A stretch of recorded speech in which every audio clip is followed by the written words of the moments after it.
agradecida soy yo por esta invitación de poder compartir aquí. Hace muchos años que conozco, bueno, a muchos de los que estáis hoy aquí, y después pues he ido conociendo los pasos de Noray. Siempre, aunque desde la lejanía, puedo estar pues, muy cercana y sentirme un poco parte de esto, un poquito. Y os agradezco muchísimo el poder compartir hoy pues, de lo poco que voy trayendo, ¿no? de los cuentos que voy conociendo, sobre todo, más que por supuesto de los cuentos, pero de lo que los cuentos van dejando en mí.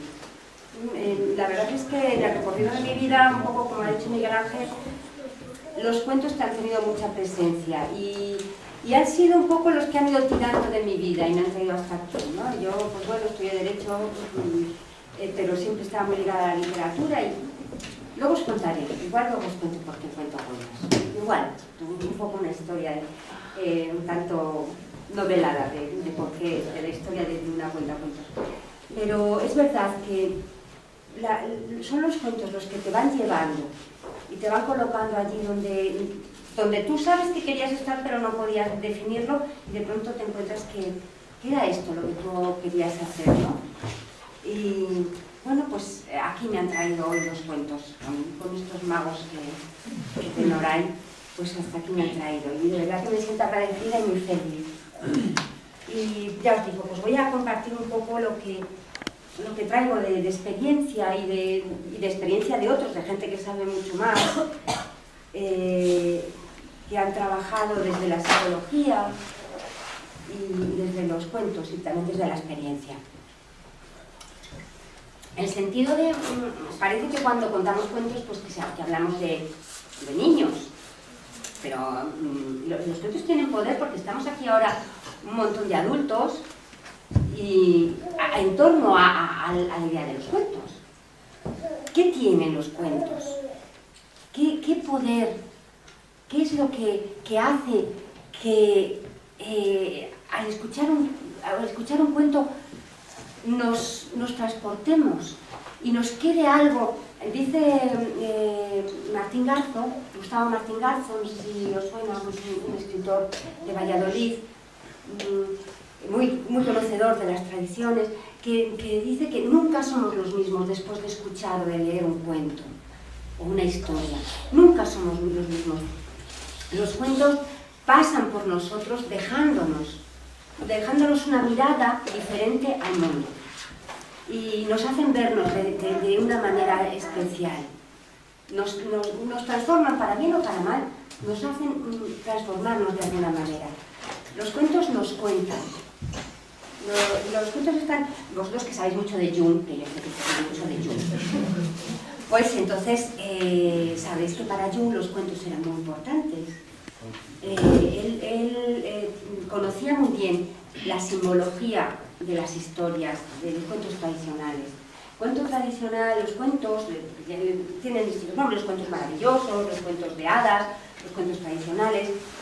Están escritos con un lenguaje simbólico que tiene esa fuerza de llegar a lo más hondo, a lo más básico. Es un lenguaje no mental, es un lenguaje afectivo, emocional, que entronca con lo más básico de nuestro ser. Y ahí es donde sabemos descifrar su mensaje. Por eso hay cuentos desde miles de años atrás. Todas las culturas, todas las religiones se han servido de los cuentos para explicar su forma de ver el mundo, para explicar su escala de valores, para transmitir la forma y la concepción del mundo que nos rodea. Lo han hecho a través del cuento. Hace miles de años que existen, por ejemplo, historias como La Cenicienta, ya en las 1001 noches aparecen esas historias. Y viajas por todo el mundo, yo conozco muchas culturas y en todas te encuentras versiones de las mismas historias adaptadas a las realidades. Hay algo que pervive en todos los seres humanos, que la única manera de expresarlo es a través de las historias. Hay un profesor en la Universidad de Granada que se llama Juan Mata, bueno, perdonad este rollo un poco de introducción, pero creo que es importante. Juan Mata es también un gran conocedor y estudioso de las tradiciones y de los cuentos tradicionales. Y Juan Mata dice que los cuentos nos enseñan a sentir. Hay muchas materias que ya están muy organizadas y que nos enseñan las distintas cosas, que tenemos que aprender habilidades, conocimiento para manejarnos en la vida. Pero las culturas, ¿cómo articulan la forma de explicar a los pequeños cuáles son los sentimientos que se pueden, los lícitos o no lícitos, dentro de una cultura?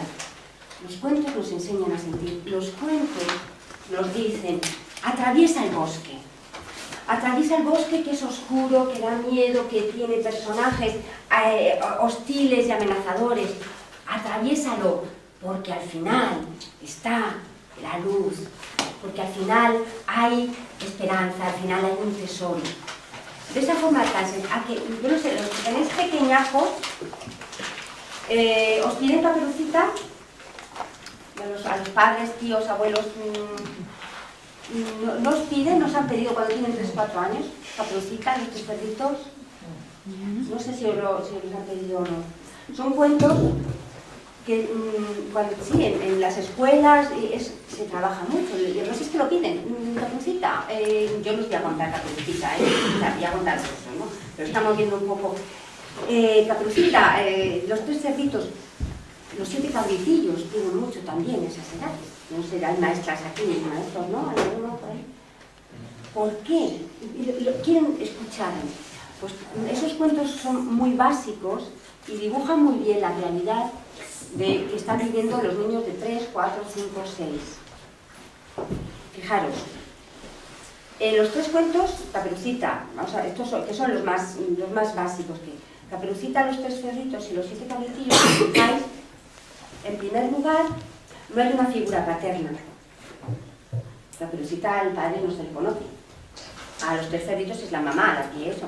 Y los 7 cabritillos es la mamá. ¿Os acordáis de los 7 cabritillos? ¿No? Tampoco, como dice una amiga mía, dice, ¿no? Los 7 cabritillos, el papá es un... O sea, vamos, que nunca está, es un papá de los cabritos, no está nunca, exactamente, ¿no? Pues eso es, no tiene papá, no aparece en la figura paterna. En segundo lugar, en los 3 hay un momento en el que hay una separación de la madre. Si fijáis, Caperucita le dice a la mamá, oye, pues tienes que ir por el bosque y te vas y tal. Los 3 cerditos, la mamá le dice, oye, que ya está bien, cosa que ya es de una actualidad increíble también. Está bien, vas por los 40 a ver si te busca algo. Y en los 7 cabritillos la mamá se va a la compra, ¿no? Entonces, eso también es común. Y también en estos 3 cuentos lo que ocurre es que cuando la mamá desaparece, aparece el lobo. A que te lo sabes. A que es terrible. Terrible. Aparece el lobo, efectivamente. Y en los 3, el personaje más débil, el más vulnerable, es el que da la voz y a través del cual llega la solución. Caperucita grita y viene el cazador. Los 3 cerditos es el más pequeño, el que hace la casa del grillo. Y en los 7 cabritillos es el más pequeño, el que se esconde en el reloj y da la voz de alarma a su mamá y le explica lo que ha pasado. Pues es justo lo que están viviendo a esas edades. A esas edades, es verdad que las sociedades están cambiando, pero hasta ahora y en gran parte todavía sigue siendo la relación con el padre es más distante, la más directa a esas edades sigue siendo la madre. Ya digo, las sociedades están cambiando, pero el origen de estos cuentos en las sociedades en las que han nacido son unas edades en las que la relación más directa es con la madre, las necesidades que se cubren más inmediatamente las cubre la madre. Ya digo, están cambiando. Los varones que no se ofendan, ahora los varones participativos y la familia que no se ofendan, pero hasta ahora ha sido así, no sabemos cómo se irán transformando los cuentos. También están dándose cuenta, están empezando a ir a lo mejor a la escuela, están empezando a tener una autonomía y se dan cuenta de que no son un apéndice de su mamá, sino se dan cuenta de que son unas cosas exentas y están solos ante la vida. Eso tiene que dar un vértigo, posiblemente no nos acordamos. pero tiene que dar esa sensación de sentir que no, que es que estás solo en este mundo, que presientes con grandes amenazas, muy bello, muy tal, pero también presientes amenazas. Eso lo están viviendo, y eso el cuento se lo cuenta. Hay una separación, y en esa separación hay una amenaza, que es el lobo. Y en todos los cuentos, el cuento le dice, pero aunque eres débil, aunque eres vulnerable, aunque tú te sientes el más vulnerable y el más débil de todos, en tu mano, porque el niño con quien se identifica, en fin, si no es un niño así, no, porque yo tengo un sobrino que se identificaba siempre con la bruja, y yo decía, nos vamos a gastar un dinero al psicólogo con este niño, de no hay manera, pero bueno, al final parece que va saliendo adelante. Pero bueno, lo normal es que sí, lo normal es que se identifica con el más débil. Entonces, el cuento le está diciendo, aunque eres débil, aunque eres frágil, aunque eres lo más pequeño y te sientes ahora el más abandonado, tú puedes vencer esa amenaza. Tú puedes vencer lo oscuro, tú puedes vencer el mal. Está en tu mano.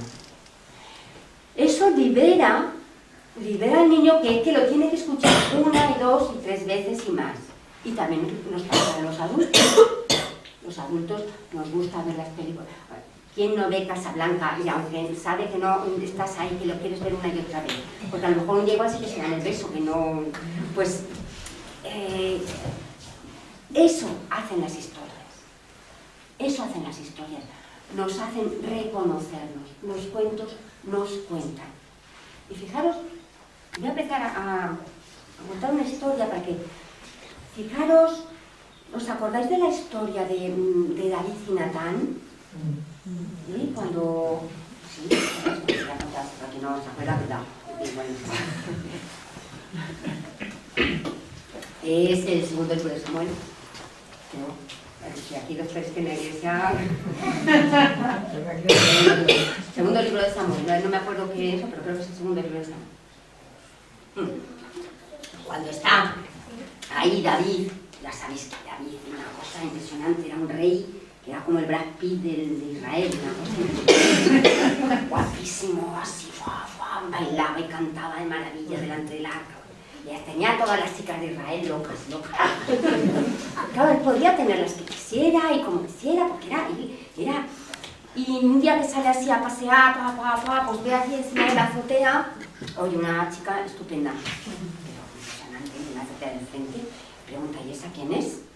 Y le dicen, pues mira, David, es la mujer de Urías, que se llamaba Betsabé, la mujer de Urías,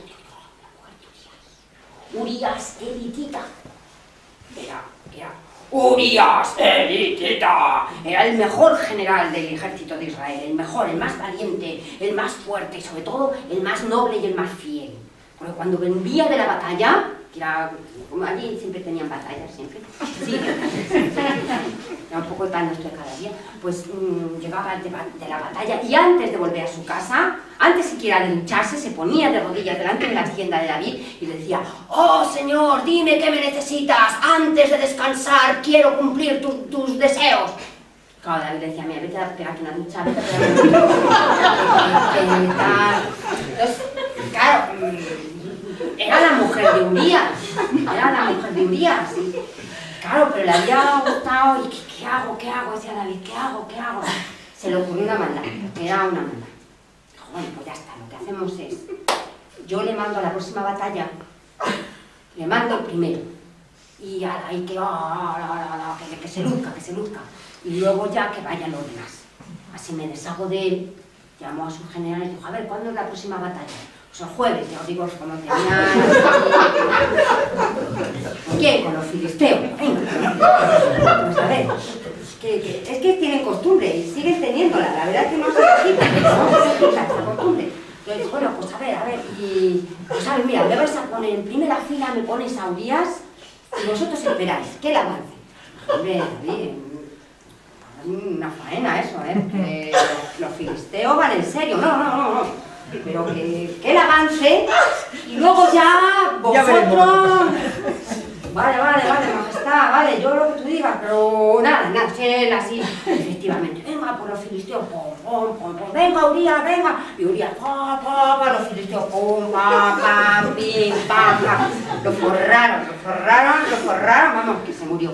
Y eso todo le dijeron, venga, vamos nosotros, pero ya está, y claro, volvieron, David, qué disgusto, que nos han matado Urías, Y dice, vaya, hombre, vaya. Que me dais un disgusto, que...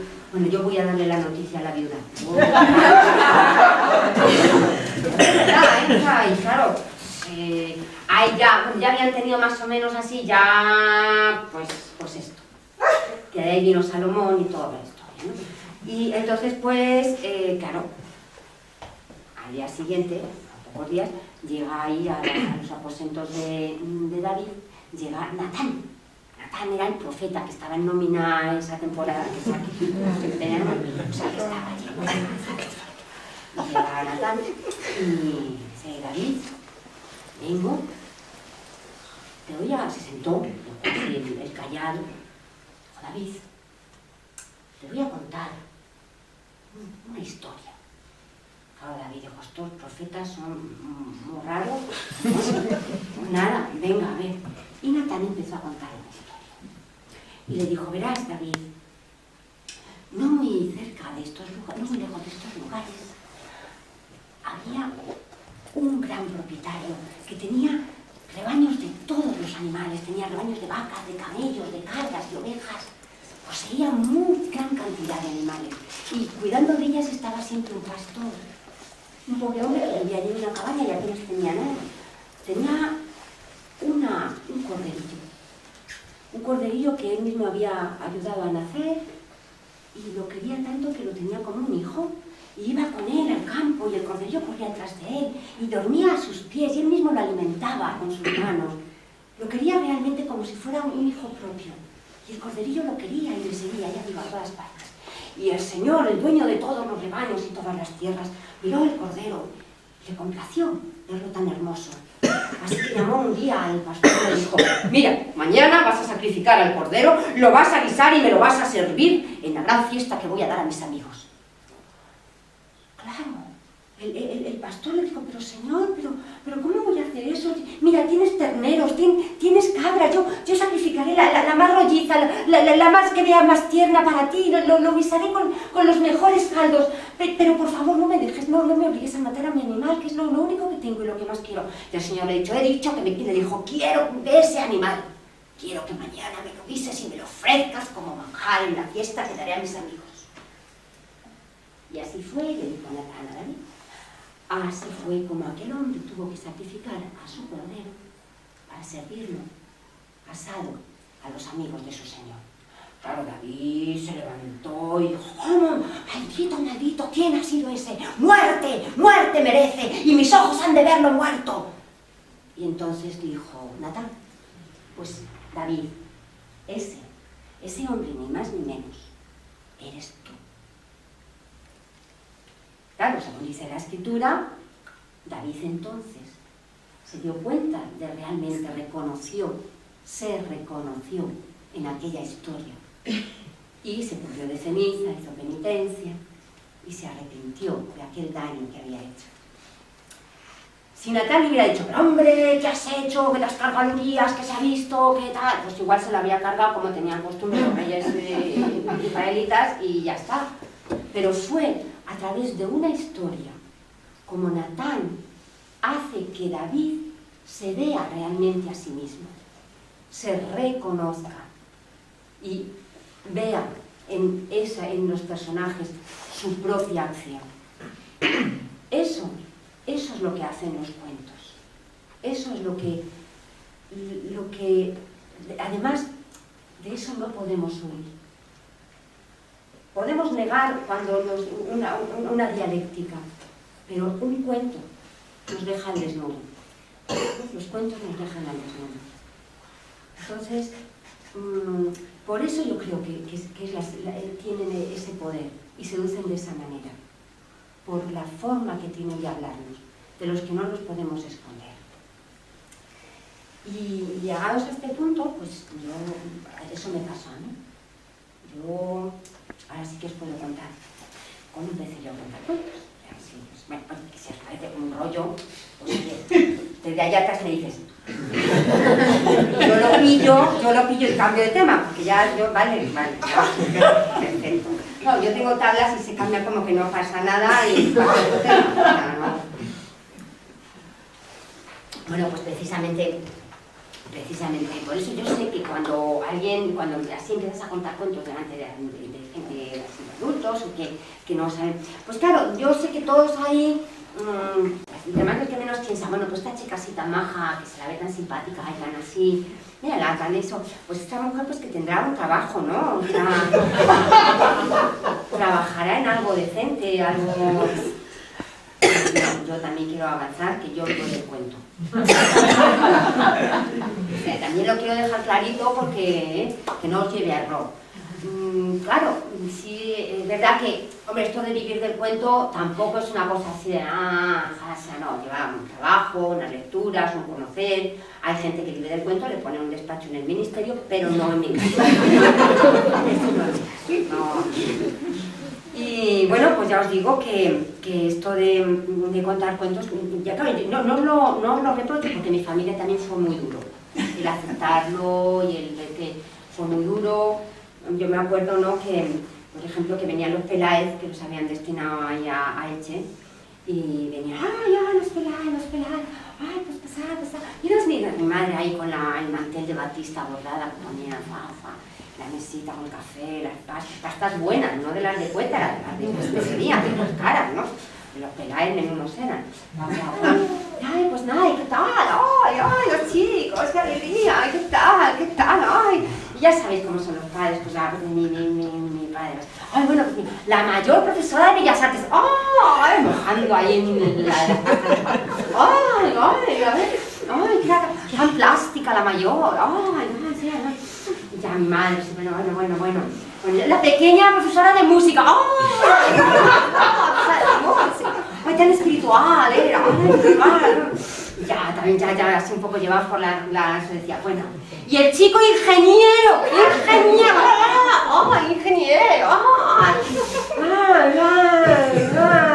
y ya entonces ahí ya mis padres se mascaba la tragedia, ¿no?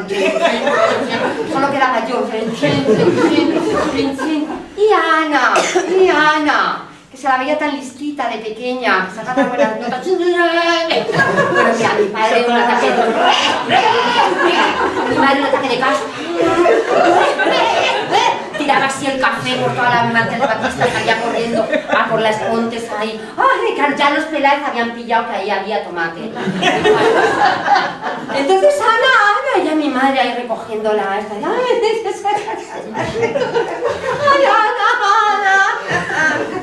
Ay, Ana, me cuenta cuentos. Y claro, así, la pasta así de chocolate. Ya, ¿qué hace? ¿Qué?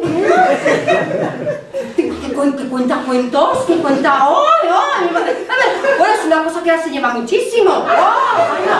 Bueno, mira, la llaman, mira, de Argentina, de México, de Guadalajara, bueno, hasta de Noray que la llaman. Pero que una cosa, bueno.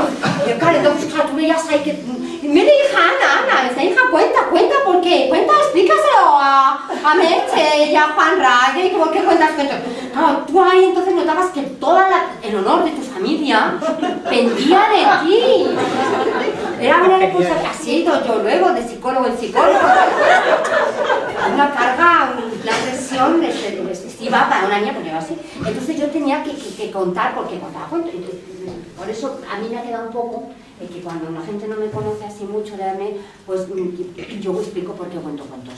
Entonces yo, brevemente, ya digo, brevemente, tampoco como se ve puede ser muy larga la historia. Voy a contarles de mi vida, o sea, brevemente. Quiero decir que yo de pequeña también tuve como una llamada. Una llamada a, no sé, hacer algo en la vida. ¿Verdad que aquí el que más y el que menos, pues esto, pues yo la sentí muy de pequeñita, yo quería, no sé, hacer algo por la humanidad, ¿no? Yo veía a un padre con un hijo, una madre con una hija, Yo me imaginaba que me veían al pasar y decían, mira, hija, por ahí va Ana García Castellano, la gran mujer que ha hecho tantas cosas por la humanidad. Pero claro, ¿y cómo puedo hacer? ¿Cuál es mi camino? ¿Cuál es mi este? Y oye, que sí, que sabéis que es una cosa así, una contradicción en...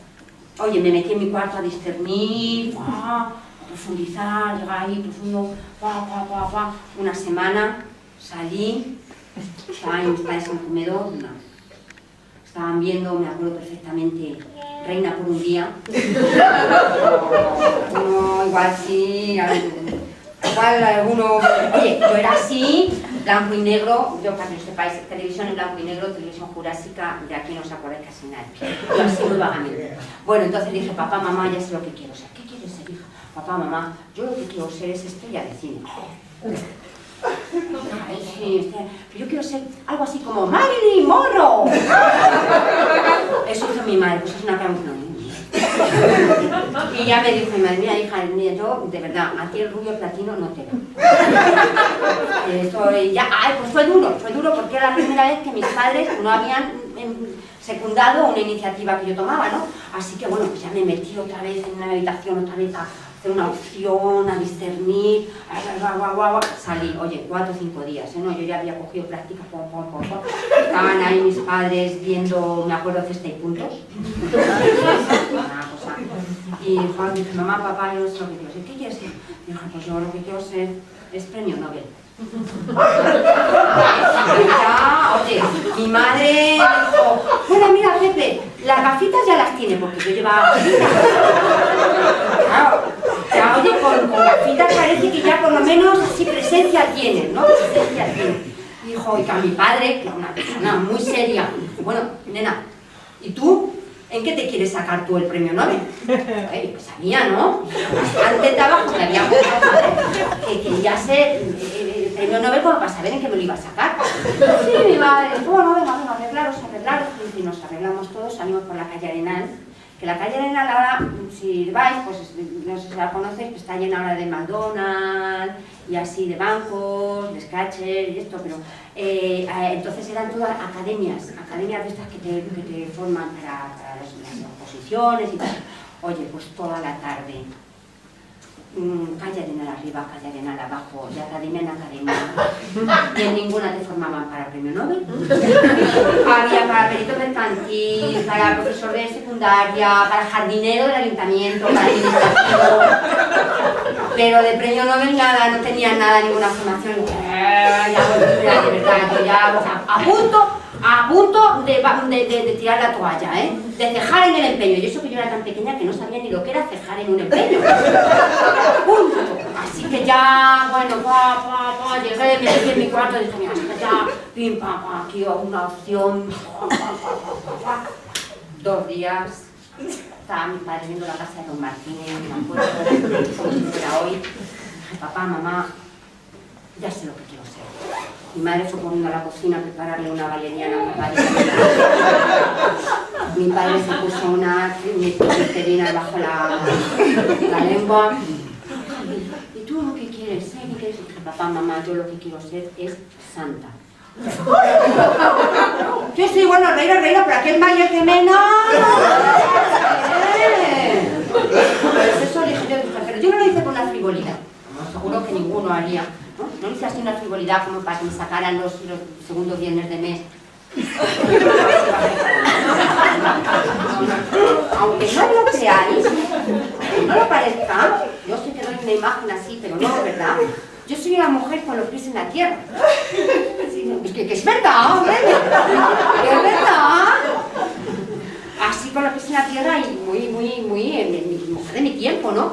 Yo lo hice por tres razones muy básicas. En primer lugar, porque yo así me fui enterando, pues primero, yo había visto ya que, oye, esto de ser santa queda muy bien en los círculos sociales. La gente dice, esa chica es una santa, esa chica es una santa. Oye, entras. Es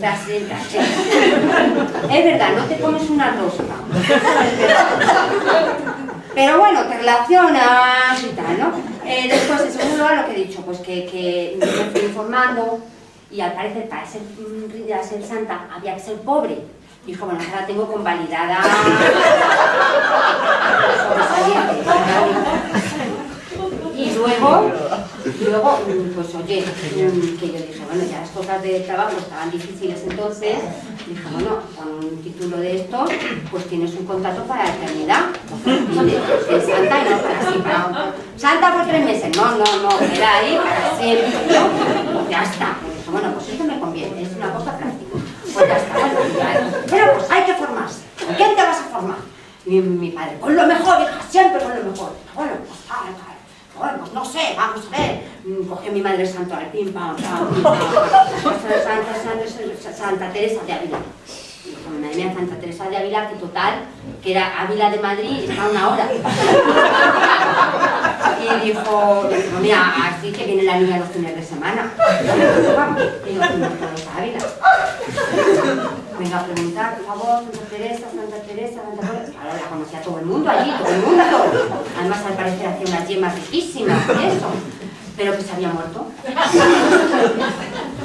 Mi padre le dolió, porque mi padre también morirse, no iba a avisar, hombre. Así que nos volvimos a casa ya con depresión, yo a punto de cejar en el empeño, ya en una desilusión. Y ya dijo mi madre, no puede ser, ya pues, a ver, cogió santuario después de Santa Teresa de Ávila, venía Santa Teresa de Calcuta. Y dijo mi madre, pues a Calcuta, hija mía. Y dijo mi padre, hombre, la niña no lo puede hacer a distancia. Mi padre ya sabe lo de los padres con las niñas, una cosa así. Bueno, todos los ahorros de la familia a Calcuta. Claro, yo quería vivir la realidad de aquella mujer, ¿no? Su realidad cotidiana, su cotidianidad. Y empecé a buscar así por los alrededores de Calcuta. Está Calcuta carísimo. No sé cómo está en Bilbao, pero Calcuta imposible, ¿eh? Y venga a buscar, y ya como todo no podía, pues al final encontré, así en los arrabales, un sabor de mierda. De mierda allí. Pero bueno, era lo único que podía pagar y allí me quedé. Pero bueno, así además conozco la realidad de esto, ¿no? Y otra vez el destino venía a interponerse entre mis más altos fines y mi persona, porque la dueña de aquel chabolo, aquí en esto, no creía en los santos. Pero ninguno, ¿eh? O sea, ni en sucedáneos de santos, porque venía así, esto se venía mucho así, con la cabeza rapada, en túnica azafrán, vendiendo bodas y funerales. Y cuando los veía esta mujer decía, ven hijo, ven a su hijo, ven, no vengas, no te acerques a ese hombre, que ese hombre es un farsante. Y yo decía, pues si me ve que me acerco yo, estaba yo ahí como diciendo, no veía la posibilidad. Y un día apareció por aquel callejón, aquella pasada, apareció un santo. Pero tenía lo mismo, ¿no? Así la cabeza rapada, la túnica color azafrán. Pero no venía pidiendo limosnas para bodas y funerales. No. Él simplemente se sentó, dejó el callao también y empezó así a hablar, contando historias. Venga a contar historias. Eran cuentos distintos. Y empezaron a venir, pues ahora ahí los chavalillos, así a sentarse en el suelo. Bueno, en el suelo. Ponían cartones, porque estaba el suelo de boñigas de vaca, así que así para sentarse así, y luego mayores y ancianos y gente, jóvenes. Y yo no sé lo que era, de verdad yo no sé lo que era, pero yo no sé si era la música de su voz, su cantar, su mirada, yo no sé lo que era. Pero de pronto, aquel callejón de mi hija se transformó, era una cosa increíble, inaudita. De pronto se transformó y veíamos montañas altísimas con nieves perpetuas y en las laderas así colgados palacios, pero unos palacios, que yo creo que había unos palacios de tejados dorados, carmesíes, turquesa, y estanques increíbles con nenúfares y cisnes y luego Bueno, es que había princesas delante de nuestros ojos, pasaban las princesas con rasos y tules y brocados. hasta dragones había volando, ¡fua, fua! Por encima de los otros, y venían las escamas de nata. Bueno, yo estaba alucinada, tan alucinada estaba viendo aquello que no me lo podía creer, que me volvía así un poco a ver a la gente que estaba escuchando aquello. Y entonces fue todavía más alucinante, porque yo vi en las miradas de aquella gente, oye, un brillo, un chispeo, un centellear tan profundo, que yo me quedé extasiada mirando aquello, que dejó olvidada completamente las miradas de aquella gente. Entonces, cuando escuché a mi patrona, el chabón, que llamaba a su hijo y le decía, ven hijo, ven, mira, ven, acércate y siéntate y escucha a ese hombre. Porque ese hombre, hijo mío, le decía, ese hombre es un santo. Yo, ya está. Yo, para ser santa, lo que tengo que hacer es contar historias. Oye, y yo así que empecé a pintar, y yo no sé, bueno, me hice un máster allí de las 1001 noches en el calor, porque oye, ya que estaba allí, me llevo un tiempo, porque 1001 noches no te lo haces en una mañana, un tiempo, y así estoy, pues aquí contando historias. Y claro, lo que no os he dicho, esto tenía que haber dicho al principio, pero si os lo digo al principio, vale. Ahora, por lo menos que avancen hasta la mitad. Os he dicho una cosa, y es que, no lo voy a decir, lo siento, tengo que decirlo. Los cuentos son mentira. Lo siento que os habéis hecho la ilusión, pero son mentiras. Pero son unas mentiras tan gordas, que les caben dentro esas verdades que no queremos mirar cara a cara, no queremos mirar cuando solo somos capaces de mirarlas sin iluminación, en ese envoltorio tan hermoso que son los cuentos. Hombre, yo esta asignatura tardé en aprobarla porque es un poco... la aprobé en esta convocatoria, pero...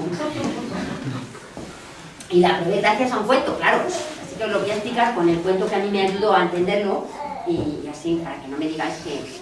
Es un cuento que cuentan allí en Calcuta, que se remonta al principio de los tiempos. Los cuentos muchas veces, también lo que he dicho que nos explican el mundo, nos explican de una manera didáctica, de hecho, muchas religiones también se utilizan así, para explicarnos nuestros propios orígenes. Y este es un cuento de eso, es un cuento que dice que al principio de todo, pues estaba todo recién creado, como el gusanito de esta mañana. Estaba todo tan recién hecho que no había, que todo era puro. Se mostraba cada cosa, cada elemento en su esencia más prístina, más primigenia, qué palabras más bonitas salen en los cuentos, ¿verdad? Más primigenia, ¿no? Bueno, tenía puesta hasta la etiqueta todavía, ponía marca Dios, era una cosa impresionante. No había corrupción de ningún tipo, vamos, la corrupción de la ciencia ficción, ¿qué tiempo? Nada, el chapapote ni existía, se puede imaginar. O sea, era así, y ya digo que cada elemento, cada cosa se mostraba en su esencia más básica, más natural, más primigenia. Por ejemplo, la mentira. ¿Cómo iba la mentira? Pues ¿cómo es ella? Toda cubierta de gasas, de tules, de brocados por aquí, llevaba zapatos de tafilete bordado en oro y plata, llevaba el cabello allí así cubierto de perlas, hilos de oro, en el cuello, en collares de nácar, de coral, de oro, bueno, todo de mentira, claro, eso, ya, así de coral, de perlas, de esmeraldas. Pues llevaba, bueno, en las manos, sortijas, pulseras, hasta aquí, hasta el sobaquillo, llevaba toda todas así. En las orejas, unos pendientes así, de diamantes, de rubíes, llevaba pendientes aquí, toda cubierta, bueno, yo creo que hasta en la córnea llevaba aquí, toda cubierta. Y Y la verdad, ¿cómo iba la verdad? Pues como es ella, desnuda, en pelotilla pica.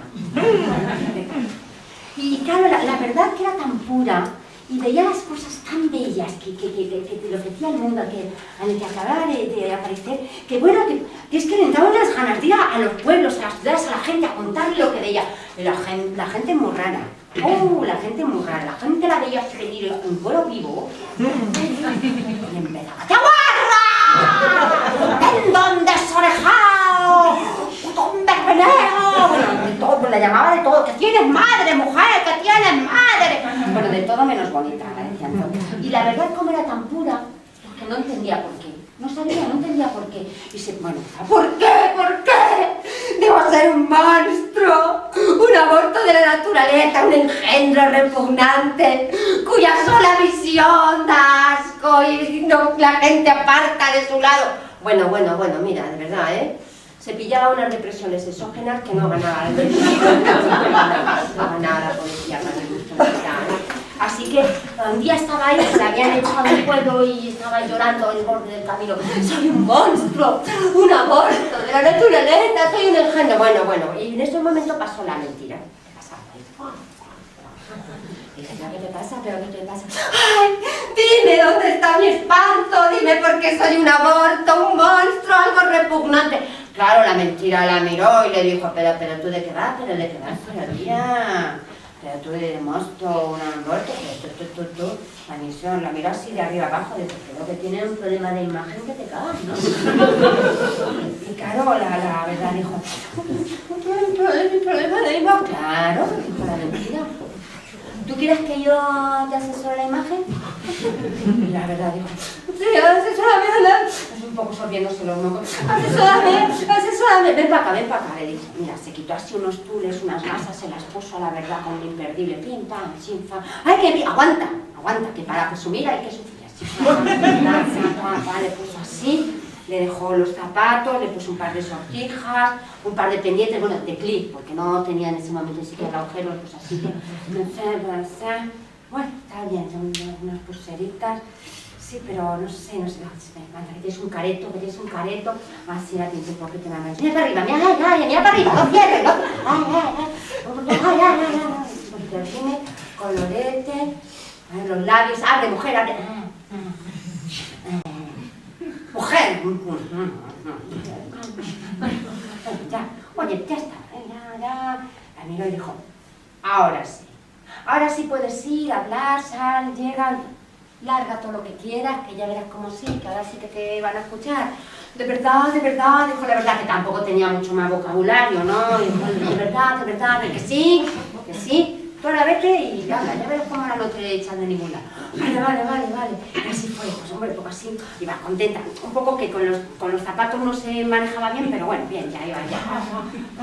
Y según la vio alejarse la mentira, le dijo: espera un momento, espera un momento, que todo bien, tú ahora verás cómo te escuchan, pero mucho cuidado, le dijo la mentira, mucho cuidado. Si te preguntan cómo te llamas, ni se te ocurra, ni se te ocurra decir que te llamas, ¿verdad? No, ni se lo digas jamás. Si te preguntan cómo te llamas, vas a decir que te llamas Fábula. Eso es, recuérdalo, te llamas Fábula, te llamas Fábula. Y así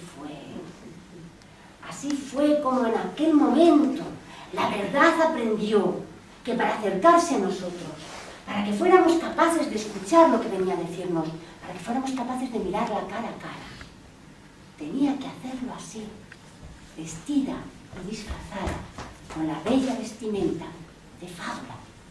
Y así sigue siendo.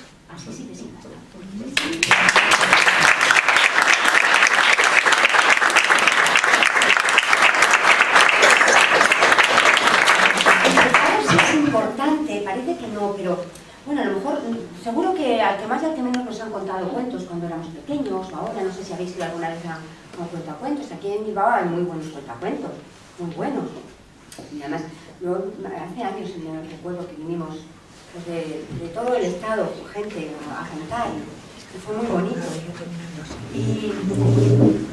Y dice también Martín, no, Gabriel García Gabriel Janer Manila es un mallorquín, también ha sido Premio Nacional de Literatura Juvenil, bueno, no sé si habéis leído algo de Gabriel Janer Manila, y es un gran también estudioso de la tradición oral.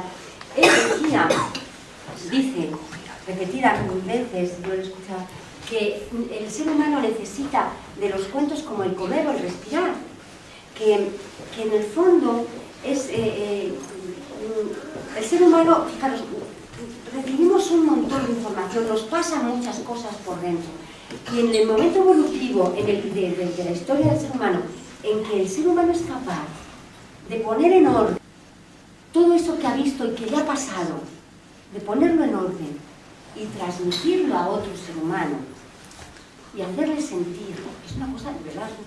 Ese momento, dice Janer Manila, es tan importante como el descubrimiento del fuego o la invención de la rueda.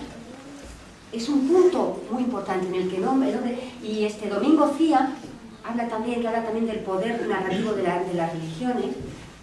Dice que cuando descubren que ellos pueden hacer presente la historia de sus orígenes ante otros, entonces es cuando surge la narración y surgen los narradores y ven la utilidad de explicar toda su existencia a través de una historia.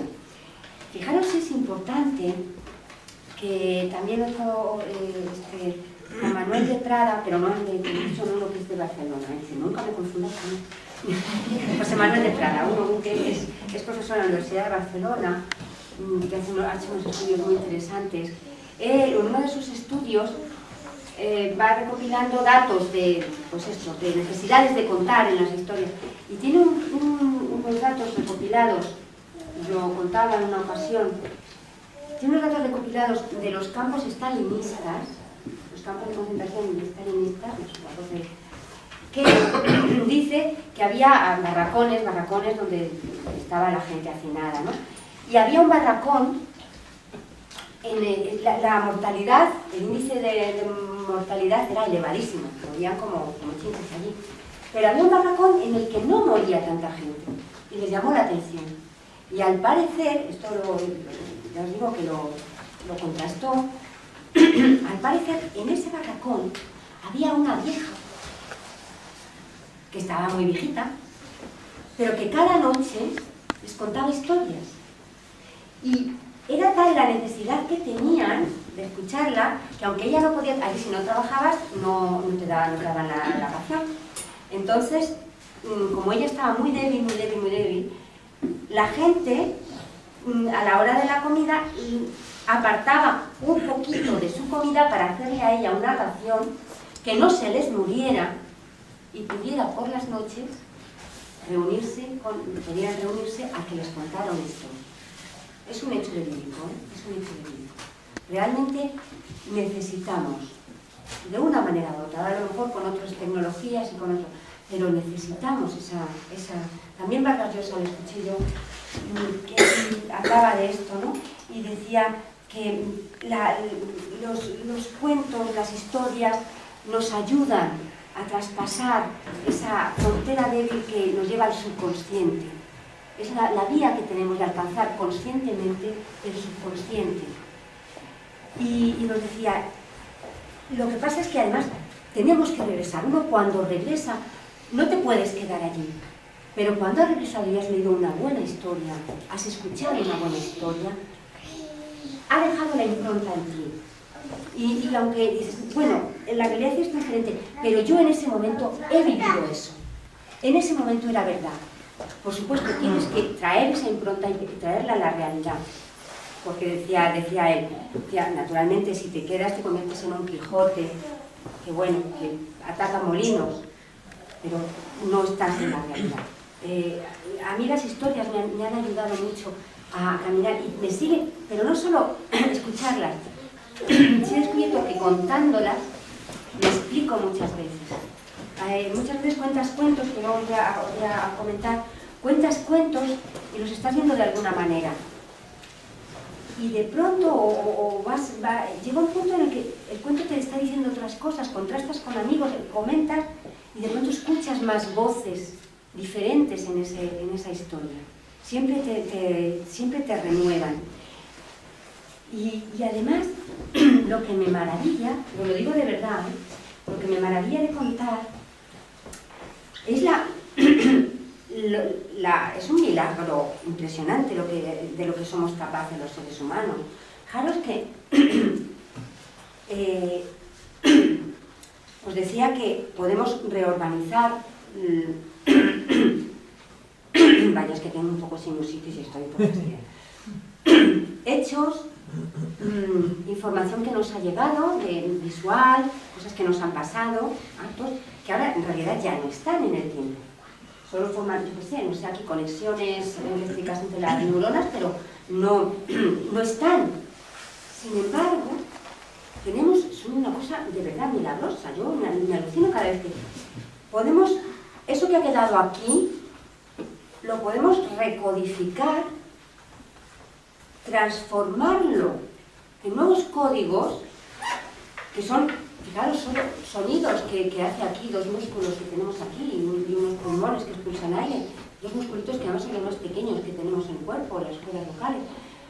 Pues lo convertimos en sonidos y en movimiento, gestos, y con eso conseguimos que todas esas emociones, situaciones, paisajes, personas, voces, sonidos, se trasladen a un semejante y que vean, porque cuando estás contando el cuento de Caperucita, estás viendo al lobo y estás viendo el bosque, cada cual el bosque que tiene en su imaginario, y entre todos uno, el que hemos construido aquí. Somos capaces de transmitir y de hacer ver eso, de escuchar y de hacer sentir. De hacer sentir pues, cosas que me han hecho reír, cosas que me han tocado. Soy capaz de comunicar esos sentimientos y hacer que se reproduzcan en un semejante. Bueno, de verdad, yo cada vez eso, después del microondas, yo no he visto cosa más espectacular, os lo digo de verdad, más milagrosa. Lo del microondas es una cosa que vamos. Pues no he visto, y os lo digo, y me sigue sorprendiendo, y sigo contando, y sigo viendo los rostros de los niños esta mañana, de verdad, y ahora mismo, como nos estamos comunicando, esa, no sé, esa conexión, esa mirada, ese ver que realmente te está trasladando a otro sitio. Ya digo, a mí me sigue alucinando, ¿no? El poder que puede tener una sola historia. Es una cosa que para mí es un misterio, ¿eh? Para mí es un misterio, no puedo explicarlo, es un misterio. Pasamos las cosas, los psicolingüistas y Jung y Bettelheim dicen muchas cosas, pero son visiones, una faceta. Lo que ocurre realmente, para mí, es una cosa que está ahí muy profundamente. Y para que lo veáis, pues no sé, os puedo vamos a contar un poco de cosas. Os voy a contar algún otro. Al final, sí, os voy a mostrar algunos cuentos, que estos son de cuentos, los poderes que tienen, bueno, hay cuentos, yo no sé si manejáis bibliografía, no he traído mucho, pero no, hay otros que teníamos.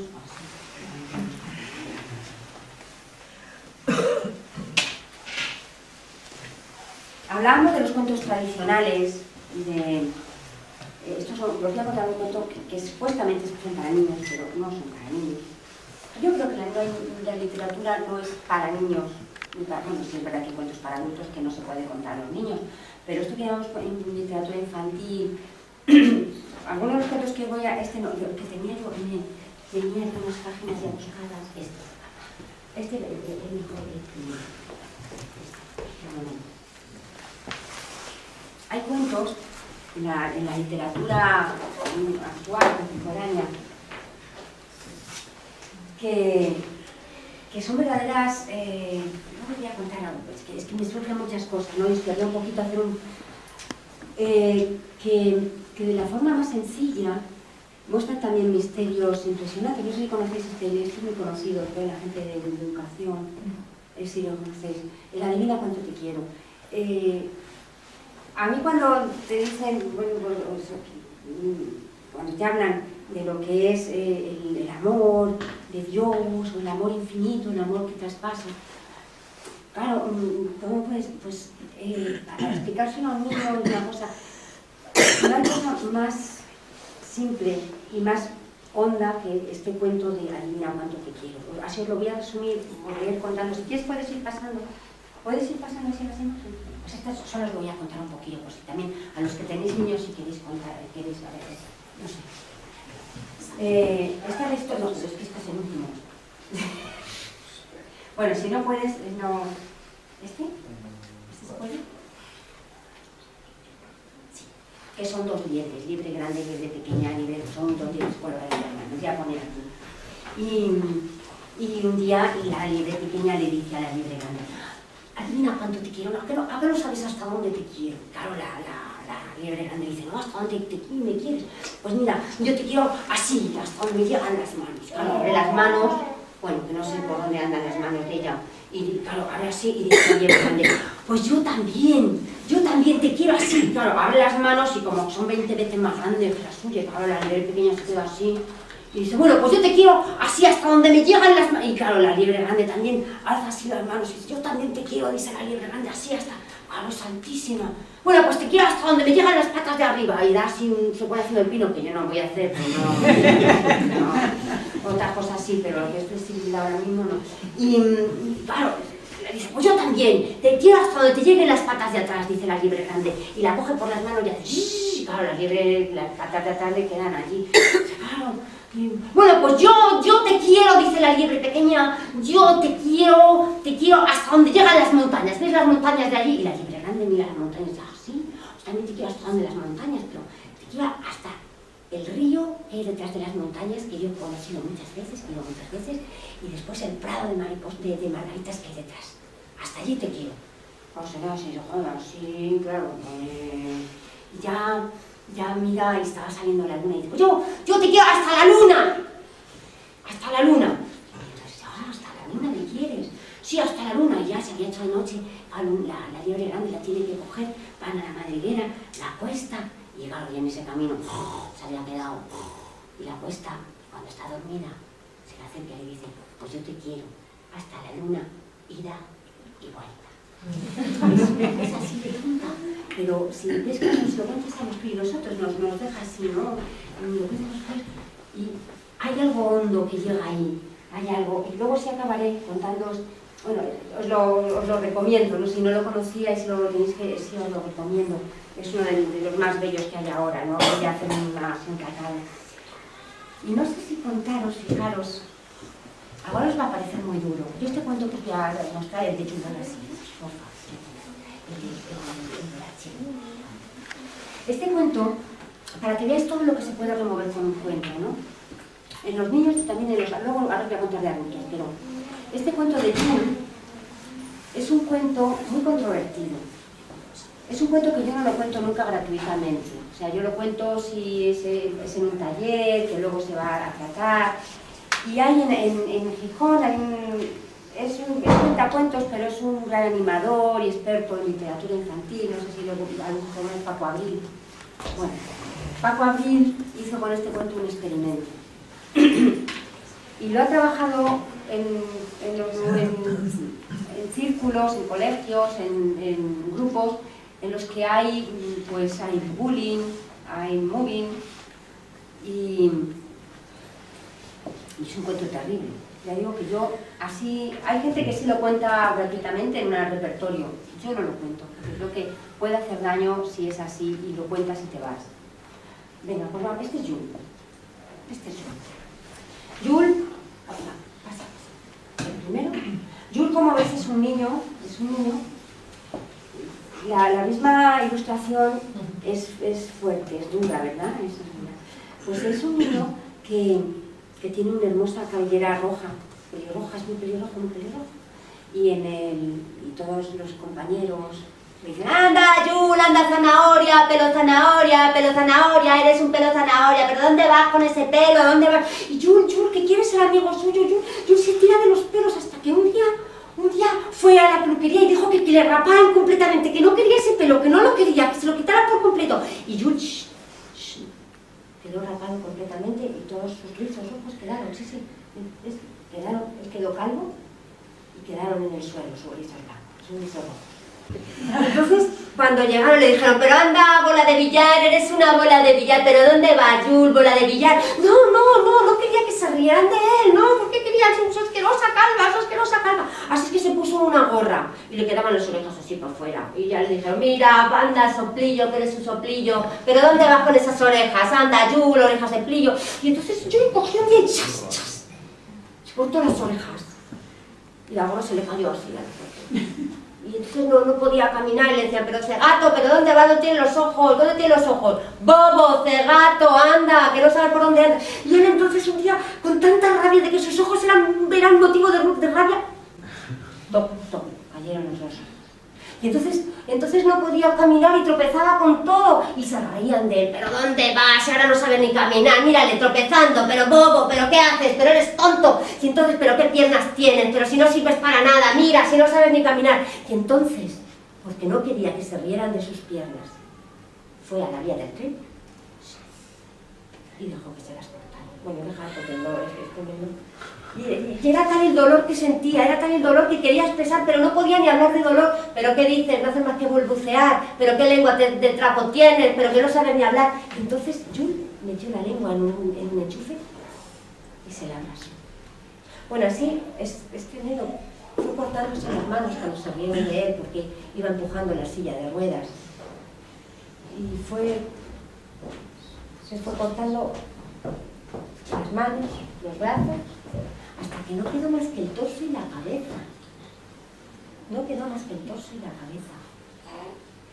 Y cuando quedó el torso y la cabeza dijeron, pero si no sirves para nada. Bueno, mira, a lo mejor la cabeza sirve para jugar al fútbol. Y jugaron al fútbol con su cabeza. Y cuando quedaba así, entonces vino Nancy y le cogió y le metió en una... Bueno, aquí como se llama, es que es tremendo. Y le metió en una... y le puso sobre un carrito. Y le dijo, pero, ¿cómo has hecho esto? ¿Cómo has dejado que te hagan esto? ¿Cómo has dejado que te hagan esto? Y entonces le puso un papel y un lápiz en la boca. Y Jules le escribió. Yo era un niño, me llamaba Jules, y tenía una hermosa cabellera de rizos rojos en la cabeza. Es horrible, ¿verdad? Es horrible. A mí digo, no me gusta, pero sí quería... Pues, con este cuento, Paco Abril trabajó mucho cuando niños se lo pedían, ¿no? Y hice toda una exposición, pidió permiso a la ilustradora para que hicieran reproducciones de las estatuas, de las esculturas de madera. Y entonces cuando había un problema se lo pedían y él iba contando con las esculturas. Después había un diálogo profundo a partir de eso y salían cosas tremendas. Como... Sí, pero acuérdate de fulanito, que era gitano y al final se tuvo que cambiar de colegio porque nos metíamos con él. O sea que sí pasa un poco como David y Natán, ¿no? Que con esta agresividad de la historia sí que remueve, en muchos casos, ya digo, yo en una exposición que hice y lo expliqué, me llamaron de un colegio a los pocos días pidiéndome los datos de la historia porque tenían un problema grave de moving en el colegio, de moving en el colegio y querían tratarlo. Pues que muchas veces el cuento revuelve, ya digo, yo no lo cuento gratuitamente, pero a veces la agresividad de un cuento es quizás, y es tan fuerte que a lo mejor hace más reacción que toda la violencia que ven en televisión y en el cine y que les entra ya de una manera pum directamente a... Y esta sí que les hace a lo mejor sentirse... Bueno, siento que soy un desagradable, no les voy a contar algo para que veáis, pero que sí quería que mostraros un poco el poder que puede tener una historia, ¿no? Y bueno, y de hecho hay muchas... Bueno, pues también en el proceso de contar, los cuentos muestran mucho lo que eres, y en el proceso de contar se ve mucho. Tienes a la hora de elegir un cuento y seleccionar, elegir uno y descartar otros, pues también vas mostrando un poco lo que eres y lo que quieres lo que quieres transmitir, ¿no? Eso, a los cuentacuentos se nos ve mucho el plumero de por donde vamos, se nos ve mucho. Y yo os quería contar, este es un poquito largo antes de eso, no sé, a lo mejor me apetece una cosa así. Hay un cuento muy bonito, a mí me parece, y es curioso, es de Michael Ende, de la historia interminable. Gracias, Jonah. Gracias. De la historia interminable, el autor de la historia interminable,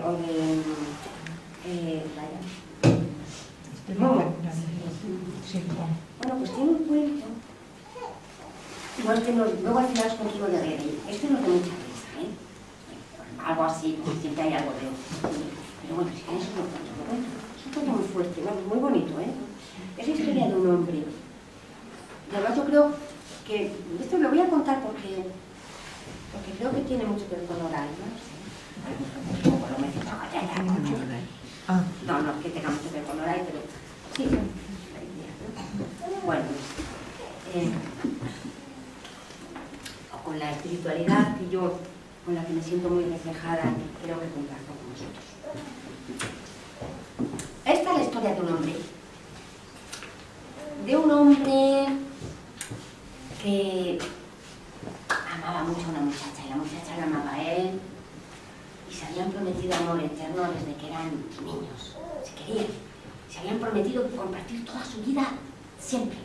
Y así fueron creciendo y fue aumentando su amor y su compromiso, y llegó un momento en que se iban a casar.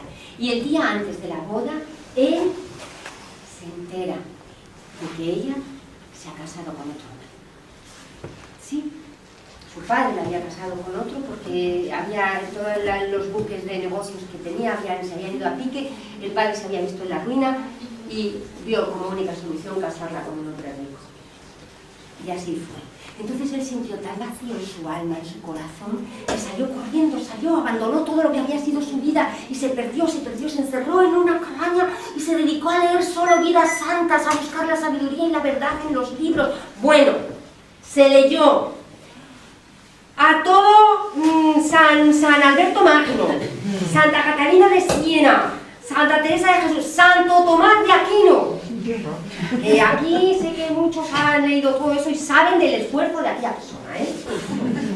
Pero claro, cuando llegó al final de la vida de Santo Tomás de Aquino y leyó aquellas palabras del santo que decían: todo lo que he escrito es pura paja. Lo verdaderamente importante no se puede seguir. Por Dios, también, que también haberlo hecho al principio, ¿eh? Claro, sintió tal vacío, sintió como si segaran el césped debajo de sus pies, así que abandonó la cabaña y fuera de sí, se internó en los desiertos, en la mayor oscuridad, hasta que llegó a un bosque y allí se perdió en busca de algo que acallara aquel silencio y aquel vacío, hasta que exhausto llegó ante una cueva.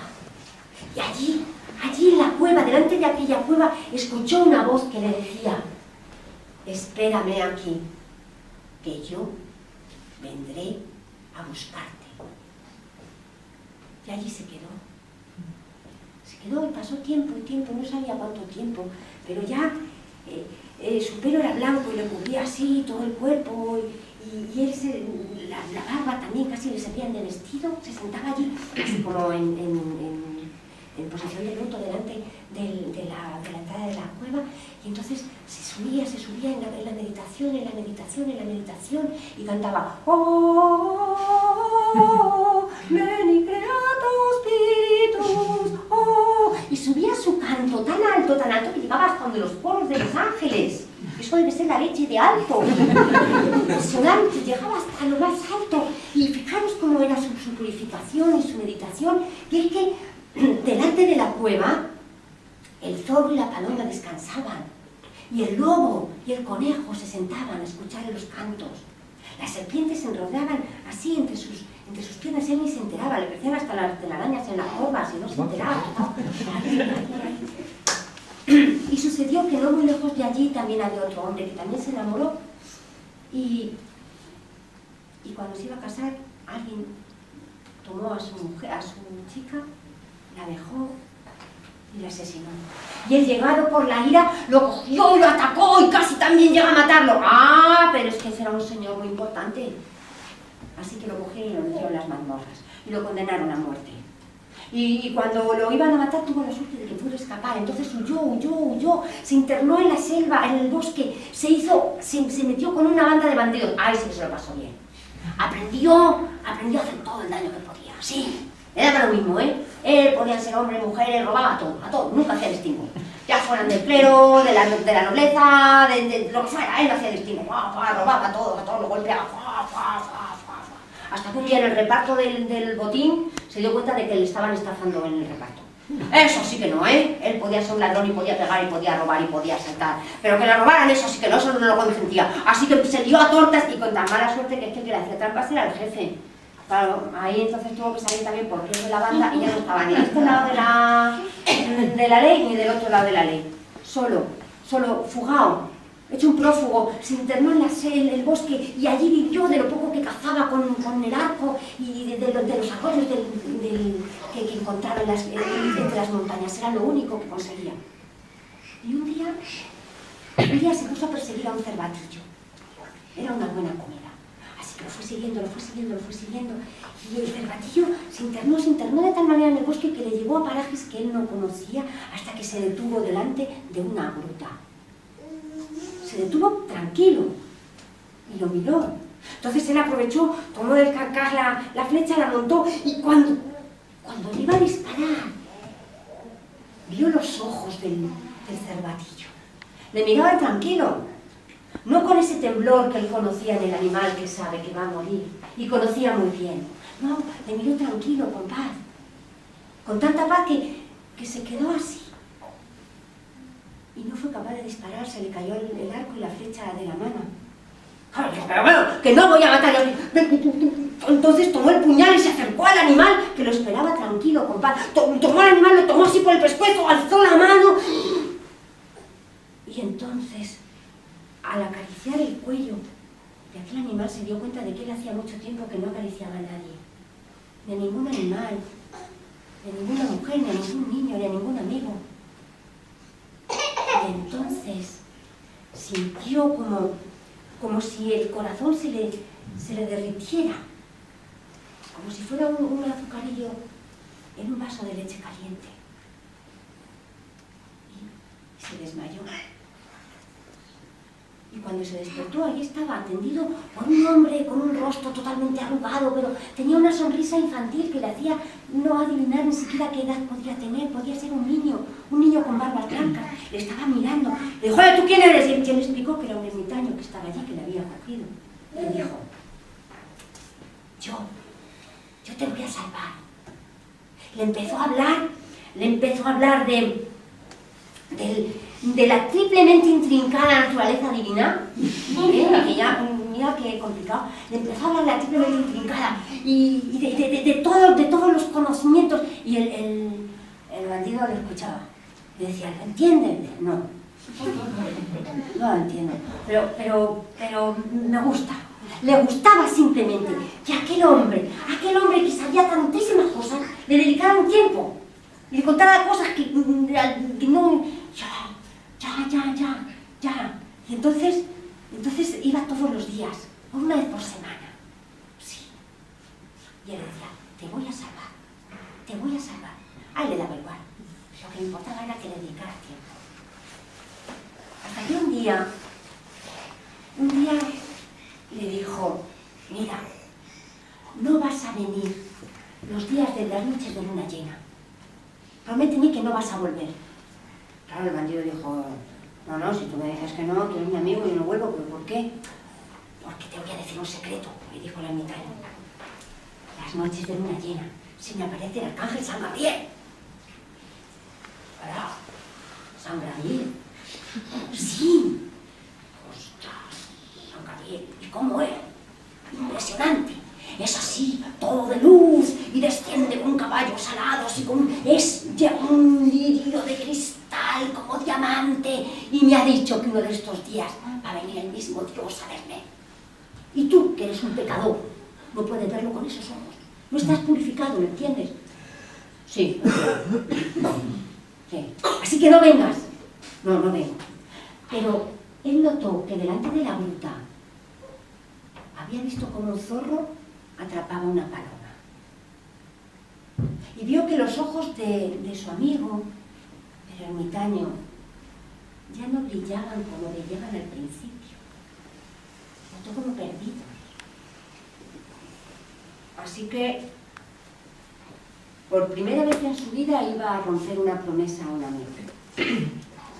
Y la primera noche de luna llena, decidió, en secreto, ir a ver a su amigo. Efectivamente, cuando llegó, la luna estaba elevándose por el cielo, se fue acercando, parado en la oscuridad, tras los matorrales, y se acercó a la gruta, y allí lo vio. Allí vio al ermitaño postrado, orando, y de pronto, cuando la luna llegaba al cenit, de pronto oyó una cosa impresionante. ¡Fua! Un rayo de luz que se desprende desde la luna, ¡fua! Y por el rayo de luz que va descendiendo San Gabriel en un carro tirado por 2 caballos, con ojos de fuego y lanzando llamaradas. ¡Ah! Y ahí, cha, cha, cha, cha, cha, cha, cha, cha, cha, cha. Wow, él que lo ve, lo está viendo, coge una flecha, la monta en el arco, tira, ¡fua! En la misma yugular de San Gabriel. En la misma yugular. Pero San Gabriel acusó el golpe, los caballos, se encabritaron, salieron volando, pero San Gabriel cayó muerto. Y bueno, el ermitaño, cuando ve aquello, le increpa, le grita: ¿qué has hecho? ¡Satanás! ¡Lucifer! ¡Incubo! ¡Sucubo! Bueno, estuvo media hora diciendo cosas muy bueno, estuvo diciendo a ellos que se llamaba ¡Incubo! ¡Sucubo! ¡Mefistófeles! Y ya le dijo: pero calla. Le dijo el marido: vale, espera un momento. Y que lo tuvo que llevar casi en brazos porque estaba fuera de sí el ermitaño. Y fueron siguiendo las huellas de sangre que había dejado San Gabriel, hasta que detrás de un matorral lo que vieron fue un tejón. Un tejón, efectivamente, con la flecha atravesándole el cuello, y muertos tras los arbustos.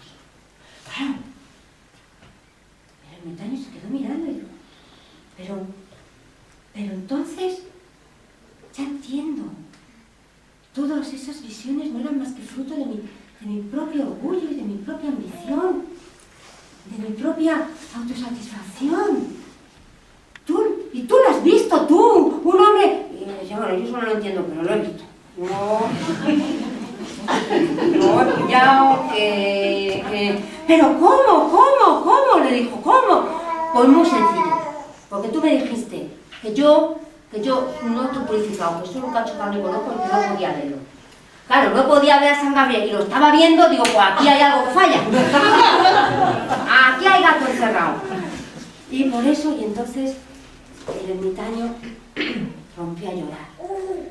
Y claro, el bandido dijo: ay, ya la he cagado otra vez, ahora qué mal. No, le dijo el ermitaño, no has hecho nada mal, no lo entiendes, pues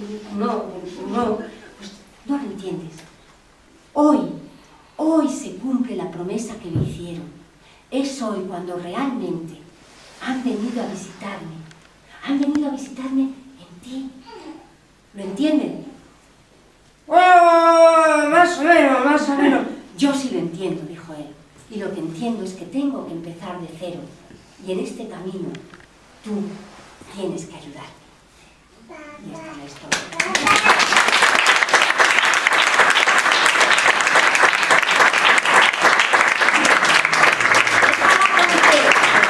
Esta la conté en Valencia, también una cosa de feria y tal. Estaba el obispo de Valencia y 3 obispos auxiliares. Y el señor obispo, que era además muy mayor, que a mí me daba un poco de pena, porque digo: le voy a dar disgusto al pobre, pero además lo dije: déjame acabarlo, Y ponía unas caras, y digo: voy a ver si me dejan por fin llegar al final. Sí. Para mí es fuerte, para mí es un cuento que habla mucho, ¿no? Y ahora sí que, bueno, yo os voy a contar, porque hay cuentos de todo, hay cuentos también para reírse nada más, porque también es humor, ¿verdad? Sí.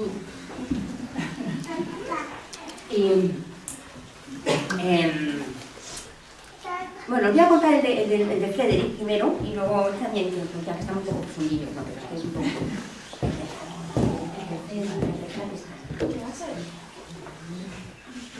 Sí, no sé si conocéis a Frederick, es muy cortito este canal.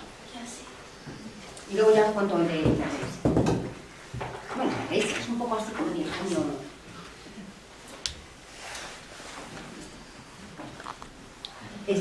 No sé si conocéis el cuento de Frederick, si lo conocéis, los que ponéis curiosos a lo mejor si conocéis. Frederick a mí me parece que es todo también un compendio de... Esto es un ejemplo de... Esto es una catequesis para mí, no sé.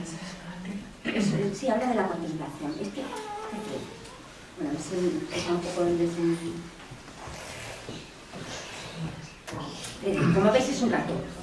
Es un ratón que vive en el muro, dentro de un muro que está muy cerca del granero, del granjero, y vive con toda su familia. Ya sabéis cómo son los ratones, que tienen un mogollón de familia. Vive con sus padres, con sus tíos, con un mogollón de hermanos, primos, abuelos, primos segundos, primos terceros, bueno, vive con un mogollón de gente, ¿no? Y ahí. Y pues la verdad es que la vida de Frederick no es muy difícil, porque en primavera no tienen más que salir del muro, ¡hala! Y ya tienen ahí un montón de semillas, tienen cerezas, en cuanto caminan un poquillo, tienen fresas, no tienen problema de alimento. Y cuando llega el verano, pues lo mismo, porque hay trigo por todas partes, y cebada, y avena, y lo cogen y se comen, y comen fruta, comen todos restos de melocotones, se ponen morados. Y cuando llega el otoño, pues también, porque en otoño vienen las castañas, las nueces. Pero ya cuando va declinando el otoño, empiezan a saber que pronto va a venir el invierno y es hora de hacer acopio de todo lo que van a necesitar para el invierno. Y se van allí hasta el granero, se van cargando. Voy cargando, voy del granero, el trigo cargaré. Y así van y van llenando la cueva por dentro.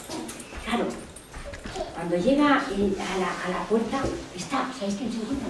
A Frederick. Está Frederick así, sentado en la puerta. Claro, el padre le dice, pero Frederick, no te das cuenta, aquí tu padre cargando, tu padre aquí siempre trabajando y tú que eres joven estás aquí. Y Frederick le dice, pero papá, ahí está. Pero que yo también estoy trabajando. ¿Qué te estás trabajando? Encima me quieres tomar el pelo. No, de verdad, que estoy cargando. ¿Qué estás cargando tú? Estoy cargando colores, papá. Ahí está, estoy colores, es tu madre que te lo permite todo. ¡Joder! Y entra la madre gritando y viene la madre. Voy cargando, voy. Y le ve allí. Y le dice, pero Frederick, Dios mío, me vas a matar a mis gustos. Yo aquí trabajando, que no paro, que todo, y tú aquí sentado. De verdad, mamá, que yo también estoy trabajando. ¿Tú cómo estás trabajando? A ver, ¿en qué estás? Yo estoy cargando. ¿Qué estás cargando tú? Estoy cargando sonidos, ya te vale, ya te vale. Y en eso llega el abuelo, voy cargando. Y dice, pero Frederick, estás aquí, mira tu abuelo que está aquí cargando y que no, ya, yo también estoy cargando. ¿Qué estás cargando? Olores, estoy cargando olores. Ay, es que no hay respeto ahora. Y así todo el mundo le grita a Frederick. Y cuando ya han cargado todo y llegan las primeras nieves, todos se dan cuenta de que es momento de meterse en la cueva y ponerse allí a comer todo y a guardarse del frío, a comer todo lo que han guardado. Y el primer mes muy bien, porque hay mucha comida, disfrutan, está muy bien.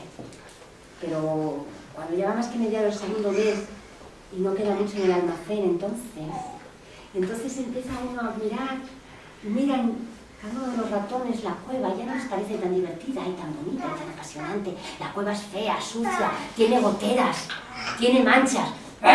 Y empiezan a mirarse a la cara y ya no les parece el hermano o el compañero tan simpático. Y además el sonido que les parecía divertido del viento, ahora les aúlla en el oído. Y el olor de la cueva. ¡Quítate que hueles mal, ya está bien! ¡Anda, quítate de aquí! Y empiezan a surgir las malas palabras y las malas miradas. Y las palabras que saben que hacen daño. ¡Quítate de aquí, gorda! ¿Crees que...? Y entonces Frederick se da cuenta de que es el momento de sacar su carga. Se sube a una piedra y empieza a sacar todo lo que ha ido guardando, con las palabras que ha ido ordenando para poderlas mostrar. Y entonces habla de los colores del amarillo, de los trigos en verano, y del azul del cielo en primavera, y de los rojos de las amapolas, y todos se tapan los ojos y la cueva se llena, es que se llena de colores. Todos ven esos colores de los que habla Frederick, y Frederick sigue hablando, y habla de los sonidos del viento y de las golondrinas cuando anuncian la primavera, y del canto de los arroyos saltando por las rocas. Y todos los oídos de la cueva se llenan de esos sonidos. Y después habla de los aromas, habla de la noche de verano oliendo a jazmín, y del principio del otoño con el heno fresco. Y todos aspiran y todos sienten ese aroma. Y cuando ha contado, dice unas últimas palabras. Las he estado escogiendo muy bien todo este tiempo. Y habla de la suerte que es tener cuatro tiempos. El tiempo de la primavera, donde todo nace y los colores son fuertes y vivos. El tiempo del verano, donde el dorado llena los ojos y el viento susurra entre las hojas. El otoño con los marrones y el invierno con el blanco que nos lleva dentro. Y cuando termina de hablar, se queda todo en silencio, hasta que alguien le dice: pero Frederick, si eres un poeta. Y Frederick se pone así un poco colorado, y mira por abajo y dice: ya lo sabía. Y digo yo muchas veces, ¿por qué poeta rimará con profeta? Oye.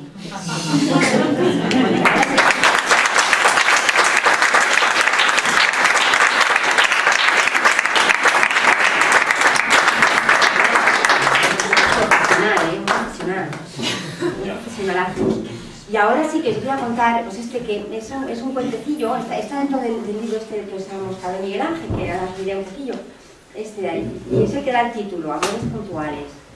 Es un cuento, pues bueno, es un divertimento, y además, mira, es también para gente de ciencias, porque siempre que vas por ahí, sobre todo vas a los institutos y tal, pues siempre es para los de letras, y los de ciencias también tienen derecho, pues este es para ciencias y letras. Y luego no te digan, y ya está. Pues nada, esta es un puntazo de cuento, no por nada especial, sino porque el protagonista es un punto. Un punto que se enamora de una línea. Oye, pues mira tú, con todas las puntas de lápiz que están sueltas por las escuelas ahí, que no nadie les hace caso. Pues nada, paso o los puntos de las medias también, que están sueltas. Pues no, se enamora de la línea, pero hay que comprenderle. Hay que comprenderle porque, oye, qué línea, ¿eh? Qué línea, mira, cuando la veía pasar la tía, tan rectilínea la tía, tan longitudinal ya, tan guardando la línea, oye, que la veía así, y es que se quedaba así mirándola así, de como un punto bobo. Pero la veía muy distante. No sé, muy inaccesible, y siempre decía: nunca despuntaré ante ella, nunca despuntaré ante ella, nunca, y se lo repetía: nunca despuntaré ante ella, se flagelaba el solo, nunca despuntaré ante ella, se torturaba el pobrecillo como un punto de cruz, hasta que llegó a tal punto de desesperación que perdió hasta su propio punto de vista y se quedó ciego, porque su punto de vista ciego de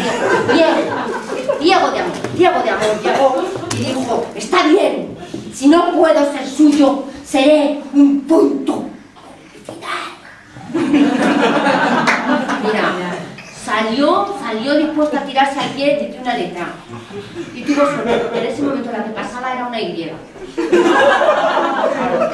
Lo que hay tirado, lo vieron un punto muerto, le preguntó qué le pasaba, y el punto pues le contó punto por punto toda su historia. Claro, la griega dijo: por Dios, una línea, ¿pero qué es una línea? ¿Mi línea? ¿De qué tu línea? ¿Qué es una línea sino una sucesión infinita de puntos? Claro, el punto se quedó helado. Dijo: mira, tía, me dejas a punto de nieve. Claro, pero mira, pero ¿Qué es una línea? Sino, yo creo que tenéis muchos puntos en común. ¿Tú crees? Habré visto yo juntarse cosas raras.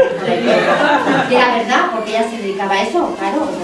Dijo, pero vamos a ver, ¿qué es una línea? Sino una ordenada, una abscisa, una coordenada en busca de un eje. Oye, ¿puedo tomar apuntes? Apunta. Y tú lo que tienes que hacer es ganar puntos. ¿Ganar puntos? ¿Pero cómo? Pues nada, mira, chico, mira. Tú, en todo esto, vas a ser la incógnita de su función, ¿entiendes? ¿Pero cómo? Pues ya te digo, ganando puntos. Tú invitas a tus amigos, los citas en un punto o una hora en punto. Donde sabes que va a pasar la línea. Cuando pasa la línea, tú la requiebras. Ella se quiebra. Y en ese punto nace la intersección. ¡Claro! Sí, recuerda, dijo así la idea marchándose. Eres la incógnita de su función, la incógnita de su función. Bueno, el puntito corriendo llamó a todos sus amigos, los citó en un punto, en hora en punto. Y ahí sí que se portaron, ¿eh? Ahí sí que se portaron bien. El primero en llegar, los primeros así, fueron un montón de puntos y sentidos. ¿Dónde hay que ponerse? Bueno, también llegó un punto y aparte, pero ya sabéis cómo son. Oye, no hablaba con nadie. Distante, muy distante. También llegó un punto final, pero con una cara muerto. En esto también, mira, llegaron los puntos de las interrogaciones con un despiste. ¿Cómo es esto? Menos mal que en todo eso habían nombrado de vocales a los puntos sobre las IES, que estaban poniendo a cada cual en su sitio. Punto de derecho. En esto, pues mira, llegaron los puntos y comas. Si las comas, claro, porque les había dicho. Tú comas lo que quieras, que nosotros venimos cenados ya. También hubo algún punto filipino que ni dijo ni comas ni no comas, se presentó allí sin decir nada en casa. Pim. Esto también, mira, llega así un grupo de puntos, suspensivos, gracias. De puntos suspensivos. Y le dijeron, anda, pero ya habéis llegado, ¿y cuándo ya habéis llegado? Y dijeron, son así ellos, ¿no? Son así. Los puntos, bueno, llegó los dos puntos de la división que dijeron, mira, nosotros nos partía la tarde en dos. Mira, de pronto llega uno así con un dedo de pan que... ¿Sabes dónde se pone el menda, no? O sea, ¿dónde le deja? Tú con esos púrpelos, ¿cómo te vas a poner ahí? Hombre, mucho cuidadito, que el menda es el asterisco, ¿eh? Que es el asterisco. Pues no te pones, porque lo que le gusta a los puntos es llamar la atención. A los asteriscos se llama la atención. Y dijo, pues para llamar la atención no te pones, así que no le dejan ponerse. De pronto llega otro, bueno, estás divino, de verdad, parecéis una regla de puntuación, son los mejores, qué tío, pero qué maravilla. Y le dijo, bueno, cállate ya, punto pelota, y te pones el último, ¿eh? Que te vamos a llegar, ¿quieres llegar al último? Pam.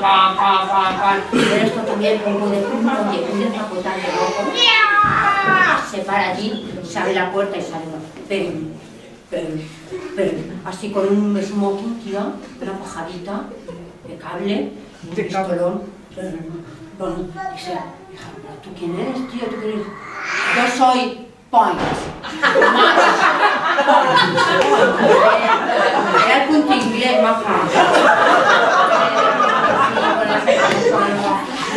Bueno, ya están, pam, de pronto también llegan como 7 u 8.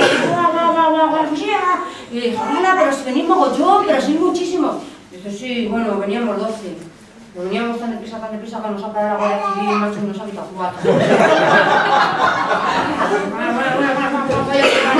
Estaban ahí, mira, en el último momento, eso sí que le agradeció el puntito, mira, vinieron una pareja de 2 puntos y una pareja de diéresis que habían dejado una fiesta gay para venir a la le habían dejado todo para venir, pim, ya estaban ahí tal, y se colocaron así, a la salida de la parada de metro, por donde sabían que pasaba esa línea. Así que mira, a la hora que sale la línea, ay, venga, todos acercando, chiqui, mira, venga, le dieron así un poquito. Quisiera recorrerte punto por punto hasta el infinito, nena. Claro, me ha atrevido, claro, ella sí, oye, pues que leyó entre líneas que no era tonta. Y entonces ya estaba a punto de caramelo y le dijo, y yo, muñeca, voy a ser la incógnita de tu función, ¿me oyes? La incógnita de tu función, nena. Bueno, ahí ella dijo, ay. Pues oye, que sintió que eran líneas paralelas. Ay, eso lo dirás a todas, ay, mira, anda, que me ondulo, que me quiebro, que se quebró allí delante. Venga, ahora, háblale, entrale ahora. Bueno, entonces nació la intersección. Fue, como diría yo, como una explosión de abrazos concéntricos y de caricias equidistantes. Porque ella en ese punto pues perdió toda su rectitud. Y su vida dio un giro de 360 grados. Bueno, en Madrid la llamaban línea 6, que la circulaban. Y bueno, pues entonces ahí surgió una relación tan bonita, tan bonita, porque él le gozaba discurriendo por su coseno, llegando a su centro. Y le decía, eres mi círculo vicioso. Y ella, a punto de salirse por la tangente, me decía, tú mi punto G. O sea, ya tampoco voy a adentrarme mucho más, cada cual ya con un imaginario propio, ya. Y bueno, pues que muy bien. Mira, iba también la relación, también, que decidieron formalizarla. Y para formalizarla llamaron a su amiga la Y, que convirtió aquella relación en una relación copulativa. Y nada, pues que bueno, muy bien, han tenido un montón de puntos y seguidos, puntos de aparte, puntos y guión alto, guión bajo, subrayado, todo, y mira, de verdad da gusto, porque son tan honrados y tan trabajadores que los han colocado a todos en correos y telégrafos. Y mira, da gusto, porque cuando sale así toda la familia por la calle, lo ve la gente pasear, a toda la familia, y mira, mira, por ahí van, qué gusto de verlos, ¿eh? ¿Qué sería de nosotros sin la familia Morse?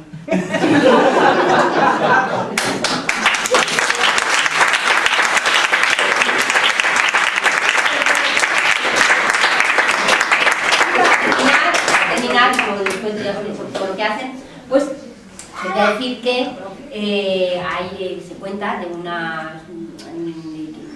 los cuentos nos pueden llevar a la felicidad, y ha sido uno de los grandes narradores.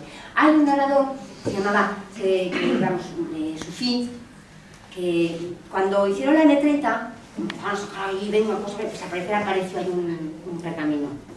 Porque sacaron tantas cosas allí. Empezaron con un poquito de aquello. Entonces pues encontraron un pergamino, al parecer, que es de Ibn Adlahim Dahan.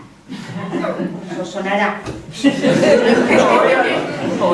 Al parecer que era pues, un poco así como recibía a muchos, tenía muchos alumnos, pupilos, que escuchaban sus historias y entonces pues le preguntó, al parecer, mira aquí, uno le preguntó que dónde estaba la felicidad. Y él les contestó, ¿no? Y yo luego, como primicia, pues yo lo voy a decir, la primicia de cómo esto, ¿no? Y entonces al parecer, pues, Ibn Lahim dijo, la felicidad, ¿en qué creéis que reposa la felicidad? En poseer todo aquello que ambicionan nuestros deseos. En tener para nosotros solo, en exclusiva, la persona amada. En poseer todo el conocimiento que se guarda en todos los libros incunables y pergaminos. Yo os he de decir, con pocas palabras, dónde se halla la felicidad. Esto que viene aquí no aguanta ni uno. Escuchad bien. Vais a escuchar.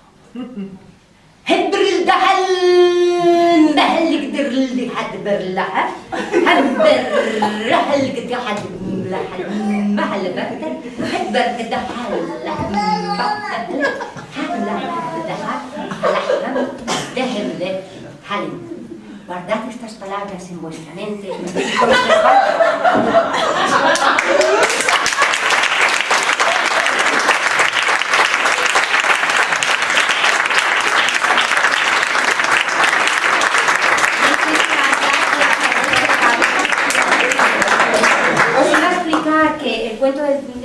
de un poco la historia de la cuentacuentos, de por qué cuento cuentos, y el del punto, entre otros, están en este libro que recopila relatos que yo tenía y los editó. Bueno, es una pequeña ONG con la que colaboro y tiene proyectos. Entonces, siempre los fondos los han destinado a proyectos. Como Noray tiene muchos, yo tengo unos cuantos, pues entonces quedan aquí para Noray, y lo que pues, se obtenga de los libros, pues que será para los proyectos, que no son pocos de Noray. Sé que es un granito de arena, pero bueno, pues aquí queda, ¿vale? Y os agradezco mucho haberme permitido este rato así tan agradable con vosotros. Gracias.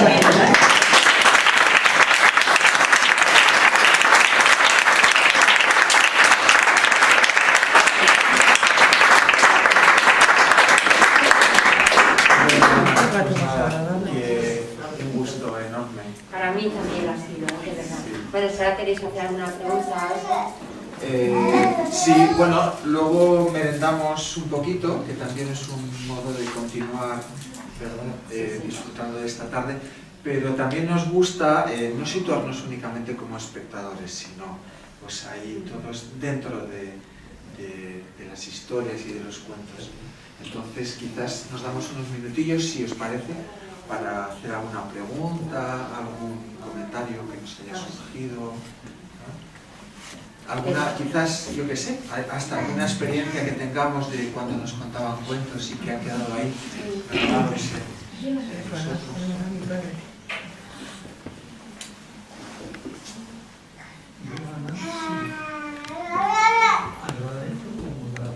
Pedagogía que has usado ha sido muy acertada, sí. Sí, lo que hay en el trasfondo del cuento, sí. Yo creo que es un buen método, sobre todo con un auditorio como este. Sí, que saben mucho.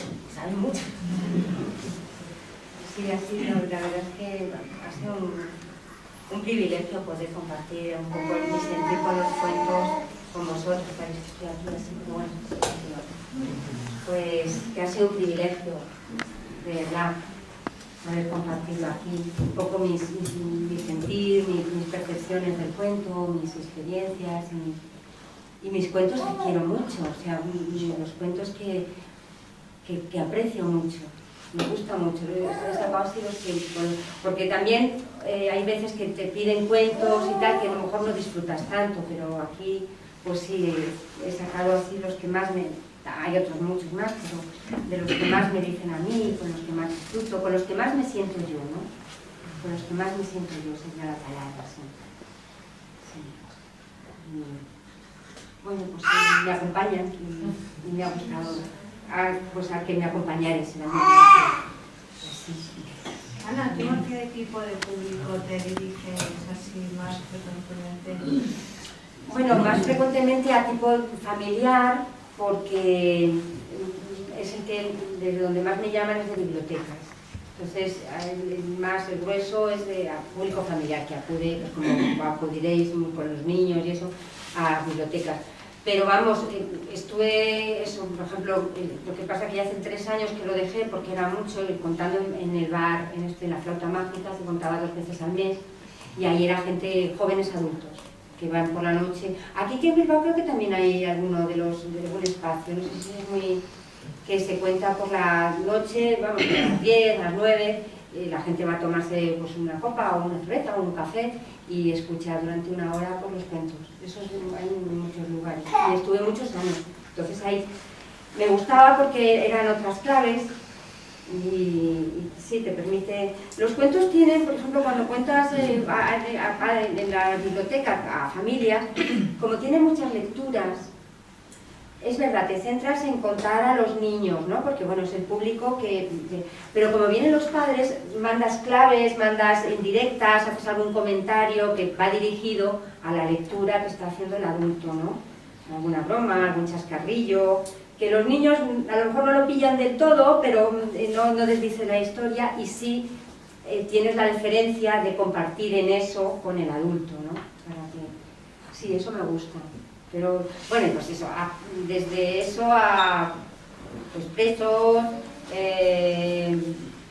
ancianos, seminaristas, Sí, mira, en México, con la organizadora y tal, me dijo, oye, fuera del programa, ¿no te importaría? Yo es que doy clases en el seminario, tengo mañana clase, ¿te podrías venir y les das así una charla con cuentos?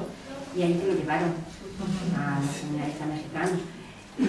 Pues sí, la gente es lo bueno que tiene, que sí te permite comunicarte. ¿Y ahora qué retos tienes? Ayer nos hablabas que te gusta escribir también, escribir para adultos. Que... Sí, bueno, para adultos llevo ahí con 2 novelas que estoy con un bloqueo de Quito que ya no sé yo si van a... no sé. Si van a salir ahora en abril, me pidieron en CAF, no sé si conoces la editorial CAF, bueno, tiene así, pues me pidieron, tiene así libros de espiritualidad, pero con una perspectiva, o sea, además sí, en la línea católica, pero bueno, pues un poquito con apertura y eso.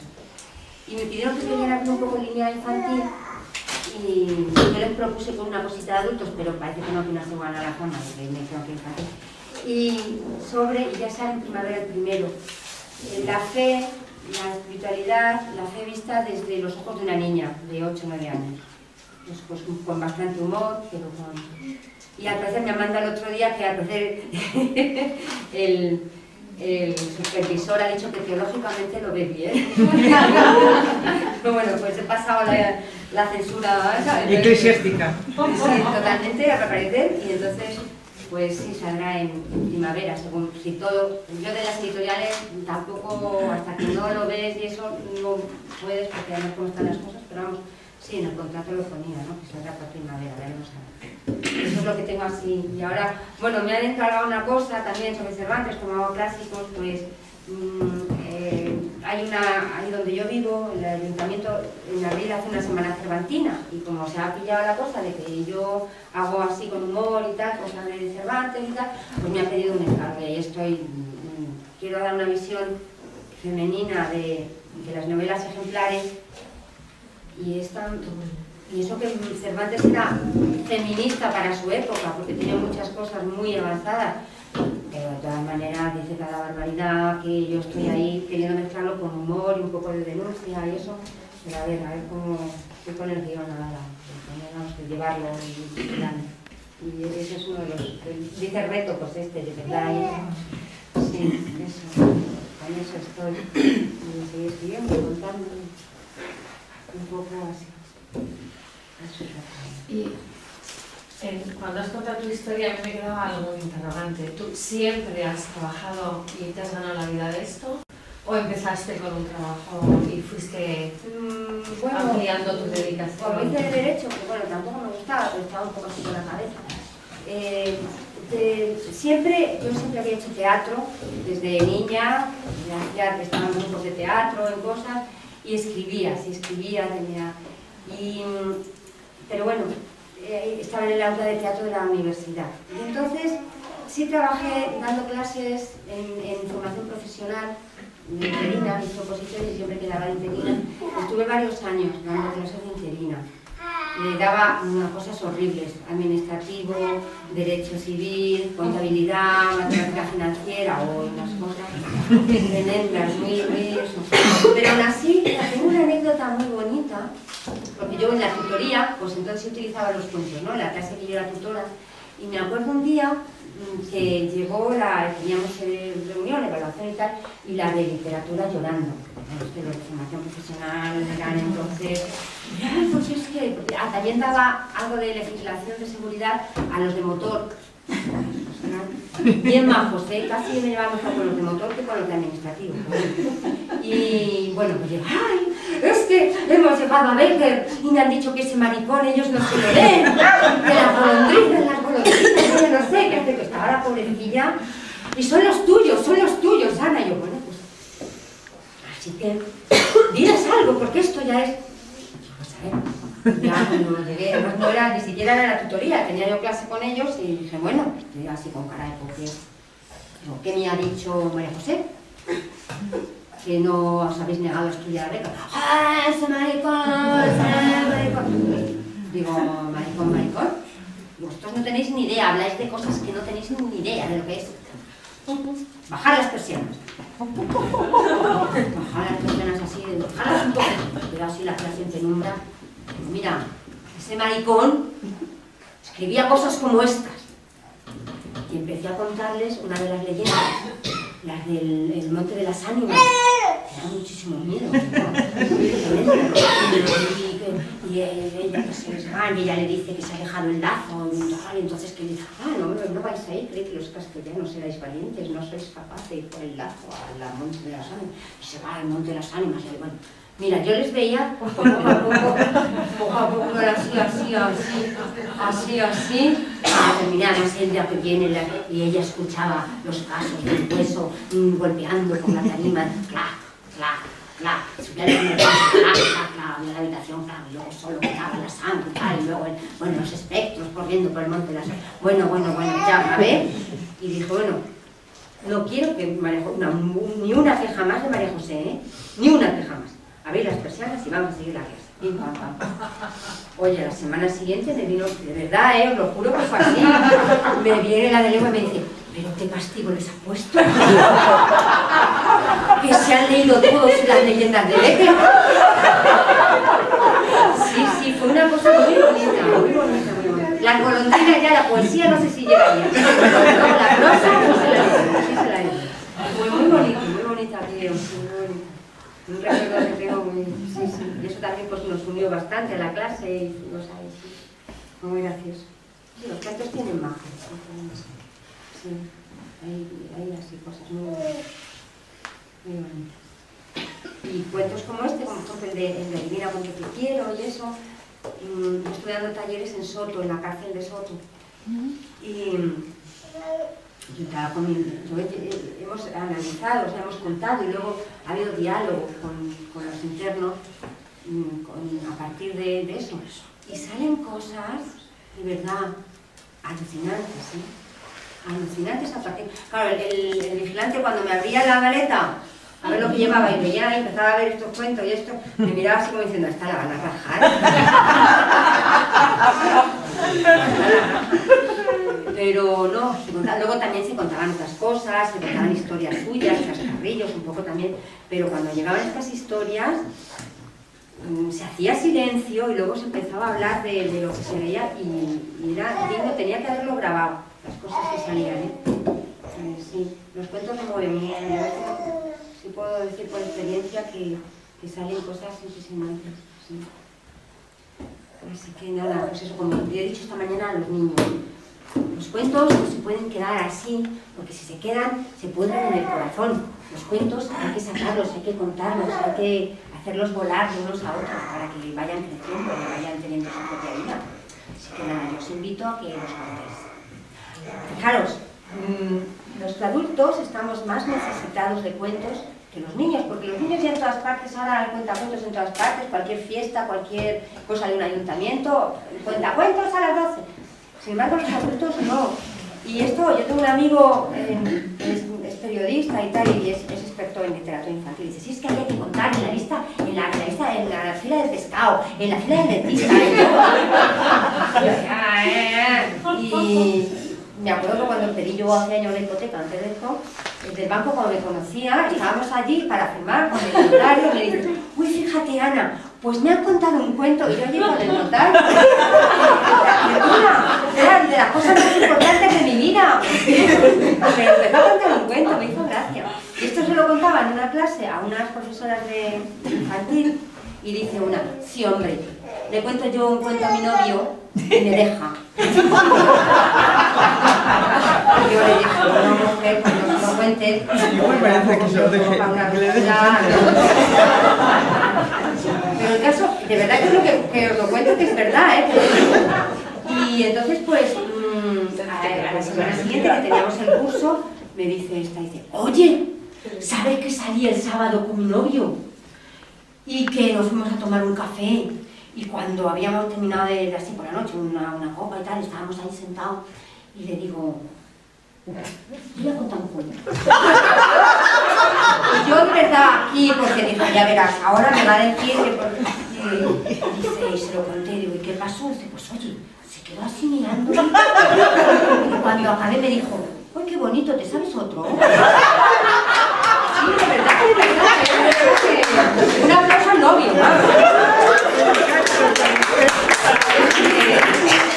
que muchas veces tenemos más miedo a mostrarnos si nos ha gustado un cuento o si nos viene a la cabeza un cuento de mira, esto me estoy acordando de un cuento que cuenta muy bien esto y tal. Tenemos miedo de hacerlo, pero muchas veces se agradece más de lo que podemos pensar. Sí, estamos fuertes.